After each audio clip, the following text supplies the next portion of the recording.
Welcome to the Story Lab. I hope you enjoy this story. Let's begin. It was just another Friday night at the office, or so I thought. Little did I know my life was about to change forever. The marketing team had organized a little get-together to celebrate landing our biggest client yet. As a senior software engineer, I didn't usually attend these kinds of events, but my buddy Steve convinced me to go. Come on, Ryan. You've been married to your job for too long. It's time to get out there and meet someone, he said with a wink. I rolled my eyes but agreed to make an appearance, if only to get Steve off my back. As I nursed a beer in the corner, scanning the crowd, that's when I saw her. A stunning brunette wearing a red dress that hugged her curves in all the right places. Our eyes met, and she flashed me a dazzling smile that made my heart skip a beat. Before I knew it, she was sauntering over in my direction. "Well, hello there," she purred. "You must be new around here." I stammered like an idiot, suddenly forgetting how to form a coherent sentence. Yeah. No, not new. I'm Ryan, a software engineer." She let out a melodic laugh that made me weak in the knees. "Aren't you just adorable? I'm Becky, head of marketing." As we talked, I found myself entranced by her confidence and charm. She laughed at all my lame jokes and touched my arm in a way that sent shivers down my spine. When our conversation was interrupted by a call she had to take, I felt a pang of disappointment, but moments later, she was back at my side.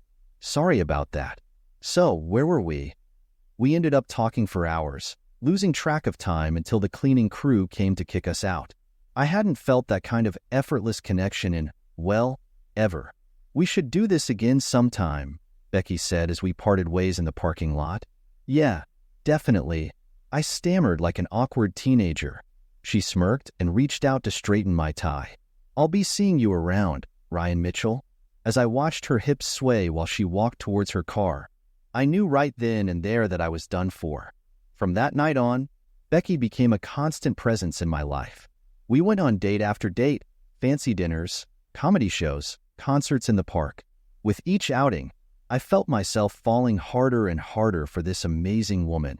"You're so handsome," she would gush, planting a soft kiss on my cheek. "And brilliant, too. How did I get so lucky?" I would just shake my head in disbelief, wondering the same thing myself. How did a schlubby computer nerd like me land a perfect 10 like Becky Harper? Whatever the reason, I wasn't going to question it. Things progressed at warp speed. Within a matter of months, Becky had practically moved into my place. Her toothbrush sat beside mine in the holder. Her silk nightgown hung alongside my ratty old bathrobes. Though it was a bit overwhelming how quickly she'd ingrained herself into my life, I couldn't get enough of her. So when she not so subtly began hinting about marriage, saying things like, "Don't you think it's time we stopped living in sin?" I realized she was right. What was I waiting for? This woman was my soulmate. I spent weeks agonizing over the perfect ring, scared she would take one look at my sad little offering and laugh in my face. But of course, Becky loved it. Loved everything about me, she insisted. "Yes. Oh my God. Yes, I'll marry you." She squealed in delight when I proposed at our favorite Italian place. We embraced amidst a smattering of applause from the other diners. All those years of loneliness, of watching everyone else couple up while I wasted away alone, it had all been worth it to end up with Becky. At least, that's what I thought at the time. For Becky's birthday, I went all out. I booked us a private table at the fanciest restaurant in the city, ordered the premium wine, the whole 9 yards. I wanted to give her a night fit for a queen. "You really shouldn't have," she gasped when I revealed my surprise. Her eyes were shining with unshed tears of joy. "It's too much." "Nothing's too much for my girl," I said gruffly, pulling out her chair. She let out a girlish giggle and gave me a sound kiss on the lips. "You're such a prince, Ryan Mitchell. However did I get so lucky?" As the night wore on, Becky became increasingly raucous, no doubt from indulging a little too much in the expensive champagne I'd ordered. I excused her first few boorish comments and inappropriate jokes to the wait staff as her just being a happy drunk. But then her behavior took an even uglier turn. "Hey you. Yeah. You with the stupid face. I'm talking to you," she slurred, gesturing rudely at a passing server. "This glass ain't gonna refill itself. Get your ass over here." My face burned with humiliation. "Becky, please keep your voice down." But she was on a roll, cackling and shouting insults as I tried in vain to calm her down. The final indignity came when we were leaving the restaurant and she spotted a homeless man sitting against the wall outside. "Oh, how precious. A guy just like you, honey," she sneered, digging into her purse. I watched in horror as she pulled out a crumpled tissue and flung it into the poor man's cup. "There you go, buddy. A gift." I wanted to die right there on the spot. Who was this vile, hateful woman, and what had she done with my sweet, loving Becky? On the ride home, I kept shooting her worried glances through the rearview mirror. She stared vacantly out the window, seemingly unaware of her unconscionable behavior. Then, she started mumbling a name over and over under her breath. "Martin, Martin." "Who's Martin?" I asked, afraid of the answer. She didn't respond, just kept repeating that name like it was a lifeline grounding her to reality. We didn't exchange another word the rest of the night. As soon as we arrived home, she collapsed into a drunken stupor on the couch. While she slept it off, I allowed my gaze to drift to her purse, sitting abandoned on the coffee table. A tiny voice in my head told me to respect her privacy, but an even louder voice was screaming to find answers. Any answers that could explain away this night of horrors. With shaky hands, I unzipped the purse and pulled out her phone. I couldn't breathe when I saw the kinds of messages and photos she'd been exchanging with some guy named Martin. X-rated pictures, raunchy sexts. It was all there, confirming my worst fear. My wife, my supposed soulmate, had been lying and cheating on me this entire time. Grief and rage welled up inside me as I saved the revolting evidence to her phone. I suddenly hated looking at her unconscious form on the couch, that beautiful face now a mask concealing her true ugly self. Who was the real Becky Harper? And why had she spent the last year meticulously crafting such an elaborate facade just to trap me? The next morning, I woke with a pounding headache, the previous night's events flooding back in vivid detail. I glanced over at Becky, still passed out on the couch, and felt a fresh wave of nausea. How could she do this to me? To us? I paced the living room, working up the nerve to confront her. When she finally stirred awake a couple hours later, I was ready. "Morning, sleepyhead," I said coldly, arms folded across my chest. Becky squinted up at me, looking disoriented. "Ryan? What's wrong, baby?" The endearment made me see red. I pulled out her phone and shoved it in her face, cycling through the incriminating photos and messages. "You want to explain this?" Her eyes went wide as she registered what she was seeing. I can explain." "Oh, I'm sure you can," I sneered. "But save it. I don't want to hear your lies anymore. Becky, or should I call you by your real name?" She flinched as if I'd struck her. "Ryan, please, let me." "Let you what? Try to manipulate me again? Twist everything around to make me the bad guy?" I was seething, months of deception bubbling to the surface. "This is your true self, isn't it? The rude, selfish, cheating wife you've been all along." Becky's face contorted in anger. "You don't know anything about me," she spat. "If you knew what it was like being married to a pathetic loser like you." "A loser?" My laugh was bitter and humorless. "That's rich, coming from the whore who's been sleeping around behind my back." "Don't act so innocent," she sneered. "At least Martin knows how to satisfy a woman in bed. You're just a limp dick with no stamina." The cruel words hit their mark, dredging up deep insecurities I thought Becky had helped me overcome. Tears of rage and humiliation stung my eyes. "Pack your shit and get out," I said in a low, trembling voice. "We're through. You can't kick me out. This is my house too," she raged, rising unsteadily to her feet. "Like hell it is. It was my house long before you wormed your way into my life with your lies." Becky's mouth twisted into an ugly scowl. "You're going to regret this, Ryan Mitchell. No one does this to me and gets away with it." She stormed to the bedroom, emerging a short while later with an overstuffed suitcase. As she brushed past me towards the front door, I caught a whiff of her sickly sweet perfume, the same scent that used to make my heart race. "You'll be hearing from my lawyer." Becky hurled the parting shot over her shoulder before slamming the door behind her. Over the next week, I vacillated between unbridled fury towards Becky and utter self-loathing. How could I have been so blind, so desperate for love and companionship that I willfully ignored all the red flags? Part of me hoped I would never have to lay eyes on her again, but a larger, masochistic part yearned for closure, answers, something to make sense of the senseless cruelty she'd inflicted. So when she called and asked to meet for dinner to talk things through, I jumped at the second chance, even as alarms blared in my mind. I knew it was likely a trap, another twisted game she wanted to play. Well, two could play at that game. This time, I would be the one calling the shots. I arranged to meet Becky at her apartment with the hidden intention of gathering solid evidence of her duplicity. I purchased a mini camera and tucked it discreetly into the breast pocket of my shirt, hitting record before knocking on her door. "Ryan," she ushered me inside, putting on a saccharine smile. "I'm so glad you came. Can I get you a drink?" "I'm fine, thanks," I said stiffly, remaining standing. Becky frowned and took a seat on the couch, patting the space beside her. "Won't you sit down? Make yourself comfortable. I'd rather we just cut to the chase. You said you wanted to talk, so talk." She drew in a sharp breath, her facade faltering for just a moment before the mask slipped back into place. "You're right, of course. I owe you an explanation at the very least." I braced myself for another torrent of lies and manipulation as she launched into a prepared speech about how things just got out of hand and the magic faded between us. How Martin was just an indiscretion, a mistake she deeply regretted. "So you see, I truly do still care for you, Ryan," she concluded, her eyes brimming with calculated remorse. "If you could find it in your heart to give me one last chance, I promise I'll make it up to you. We can start fresh, like none of this ever happened." Her pleas might have swayed me once upon a time, but now, with a clear record of her deplorable behavior, I could only stare at her in cold revulsion.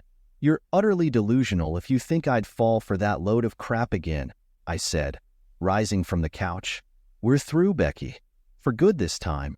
In an instant, her entire countenance shifted, like a switch being flipped. The demure, pleading expression contorted into one of pure, feral rage. "You ungrateful bastard," she seethed, leaping up and closing the distance between us. "After everything I did for you, making you feel like a real man for once instead of the pathetic little boy you are." Before I could react, she grabbed a vase off the side table and hurled it at the wall beside my head. It shattered into a million pieces with an ear-splitting crash. "I gave you the best year of my life," Becky raged, snatching up a decorative paperweight as her next improvised weapon. "I played the part of the perfect, adoring wife while choking down Bile every time I had to touch your revolting body." She heaved the paperweight with frightening force, nailing me square in the chest and knocking the wind from my lungs. I stumbled back a few steps, gasping for air. In her manic state, Becky didn't let up. Grabbing fistfuls of her hair, she yanked and ripped at it, shrieking all the while. "But it wasn't enough for you, was it? You had to go and ruin everything like the selfish prick you are." I froze in terror as she turned on her heel and bolted from the room. My instincts told me to run, to flee from this nightmarish scenario while I still could. But I was rooted in place, dizzy from the blow to my sternum, and deep down, some part of me knew I needed to see this through to the bitter end. The sound of Becky dialing frantically on her phone drifted in from the next room over. Through the open doorway, I spotted her holding the receiver to her ear, her back facing me. "Hello? Police? Please help me," she wailed in a tremulous voice. "My husband, he's gone crazy. He's trying to kill me." My stomach plummeted sickeningly as I realized what fresh hell she was unleashing. Becky whipped around, locking eyes with me as faux tears streamed down her cheeks. "Get out, you monster!" she shrieked into the phone. "Get out before I... Then, in one swift motion, she shifted the phone to her other hand and slammed her forehead against the edge of the doorframe with a sickening thud. I cried out in horror as blood sprayed from the wound, staining her face in a crimson mask. Becky collapsed to the floor with a gut-wrenching wail, still keeping up the charade even as she lapsed into unconsciousness.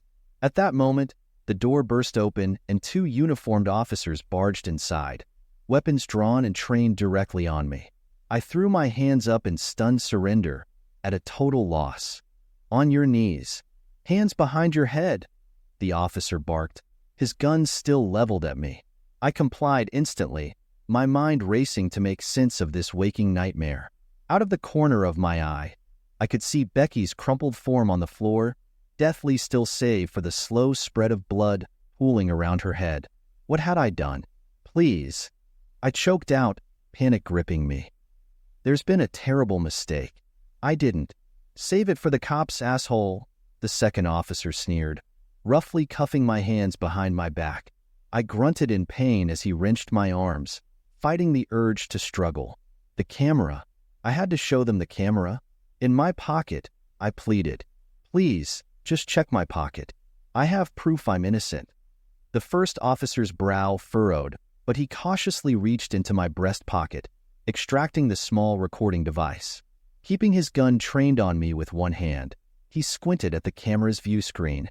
His eyes widened in disbelief as the footage played out Becky's sham remorse, her eruption of rage, and ultimately her sickening act of self-mutilation to frame me for domestic violence.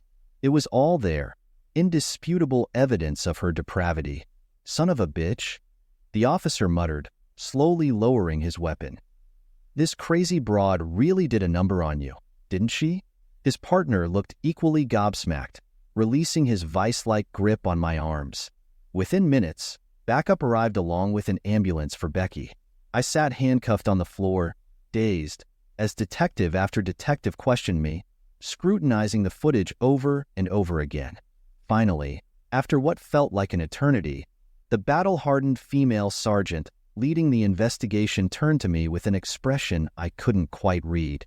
"Mr. Mitchell." She expelled a heavy sigh, removing her cap and raking a hand through her graying hair. "I've been on the force 20 years, and I've seen some incredibly messed up things in my time. But this is a new low, even for me."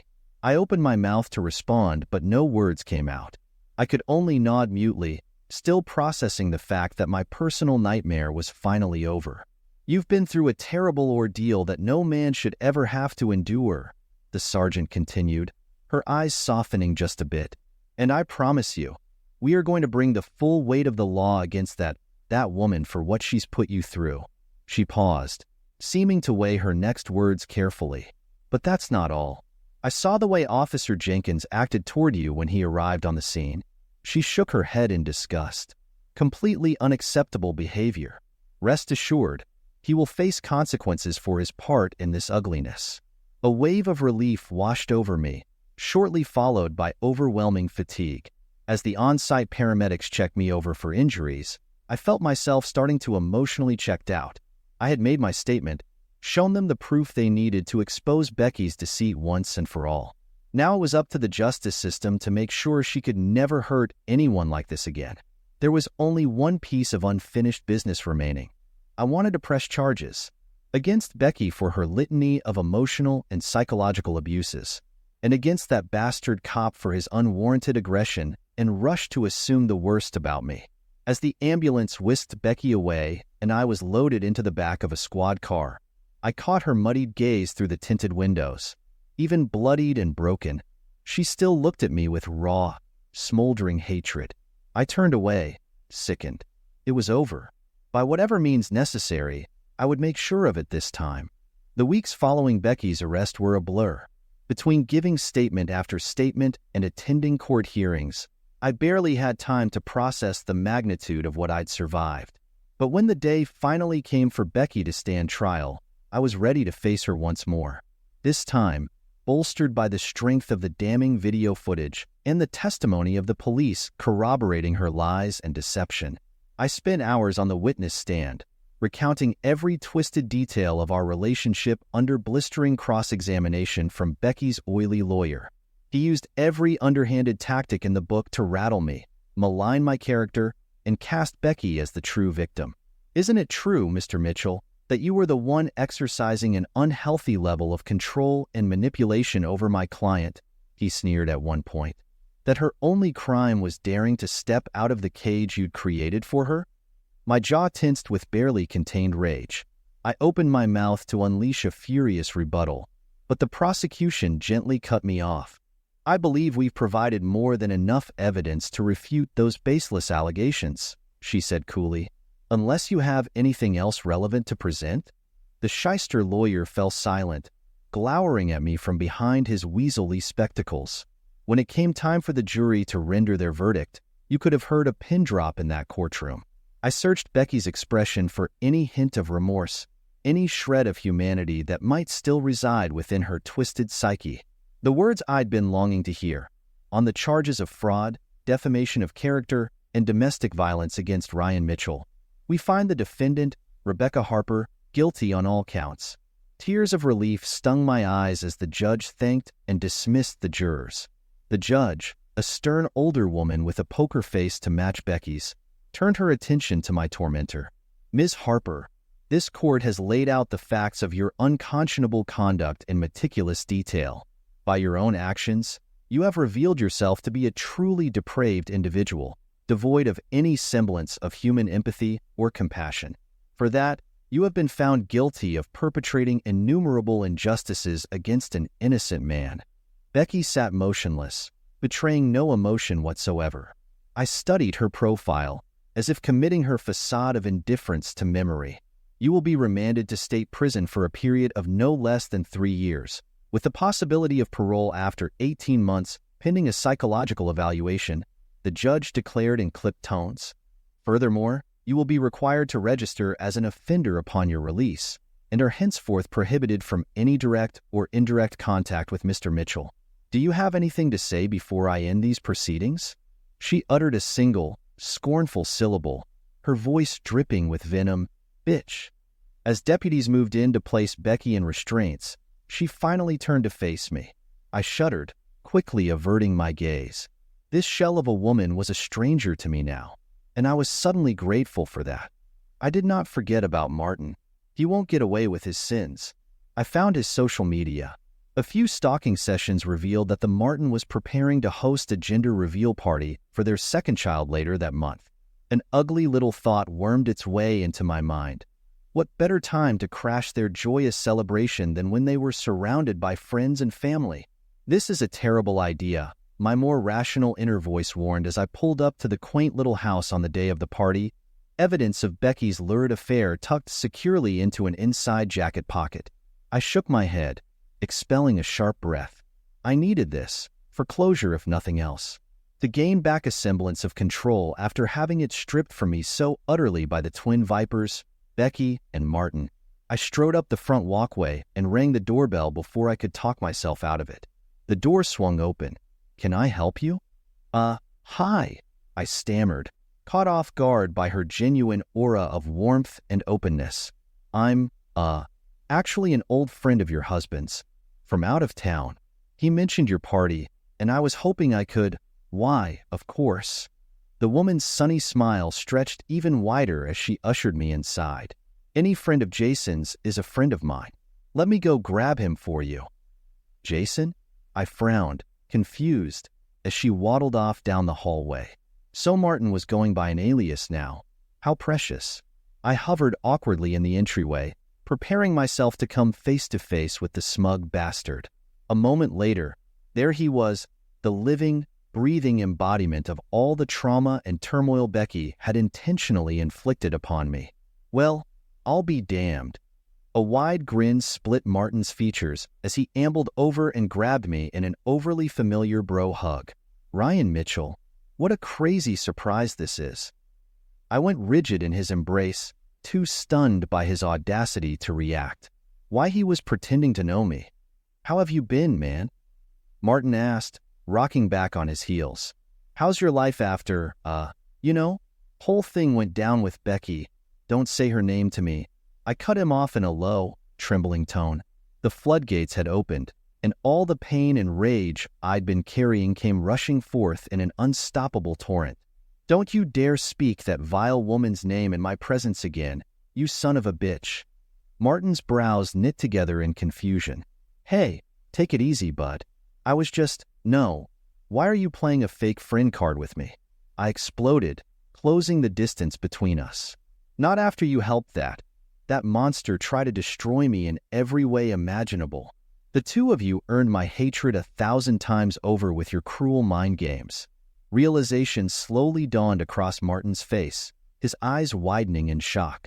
Ryan, I swear, I had no idea what Becky was up to with all that psycho shit. She was always off, you know?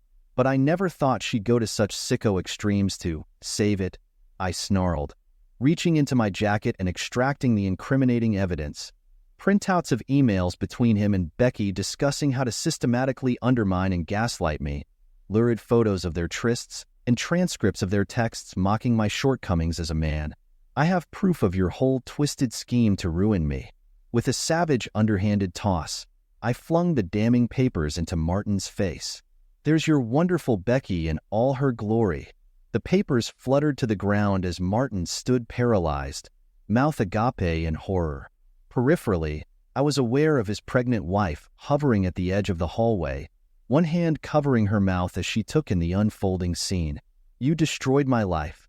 Knowing she was married, you still started an affair with her. You are a father and still decide to betray your wife. Have some shame. Locking eyes with him, he stood frozen, fueled by a potent mix of disgust and catharsis. My knuckles connected squarely with Martin's jaw. He crumpled to the ground. I stood over his limp form and allowed myself a thin, satisfied smile. This is what you deserve for messing with me. With that, I turned on my heel, shoving past the petrified wife in a blind fury. Never mind the stunned party guests gawking at me from the living room, or the hideous shrieks and muffled sobs now erupting from the foyer behind me. I didn't stick around to face the horrific repercussions of my actions, not this time. With a final dismissive glance back at the pandemonium I'd unleashed, I turned and stalked back towards my car, leaving that wretched hive of secrets and lies in the rearview once and for all. This is where our story comes to an end. Share your thoughts in the comments section. Thanks for your precious time. If you enjoyed this story, then please make sure you subscribe to this channel. That would help me a lot. Click on the video you see on the screen, and I will see you there.